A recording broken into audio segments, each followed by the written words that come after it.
పరలోకంలో దేవదూతగా దేవునికి సేవలు అందిస్తున్న ఒక దేవదూతలో దురాశ కలిగిందండి. ఆ దురాశను నెరవేర్చుకోవటానికి ఏం చేశాడో తెలుసా? పరలోక సైన్యాన్ని 2 భాగాలుగా చీల్చేశాడు. ఇదిగో, దేవునితో మనం ఉన్నంతకాలం ఇలా ఎప్పుడూ సేవ చేసుకుంటూ ఉండాలి.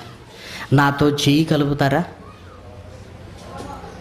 మీ దశే మారిపోతుంది. నాతో పాటు వచ్చేయండి, నాతో పాటు వచ్చేయండి. అమ్మో, ఆయన దేవుడు కదా. దేవుడైతే ఉంది, మనం లేకపోతే దేవుడు ఎక్కడ ఉన్నాడు?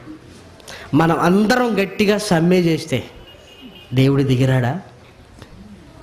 సమ్మె వాడి ఆలోచనే. దేవుడు దిగిరాడా? ఏమంటే ప్రభుత్వాలు దిగొస్తాయని నేను నమ్ముతాను. 700 కోట్ల మంది వ్యతిరేకంగా దేవుడికి ఉన్నా దేవుడు దిగిరాడు.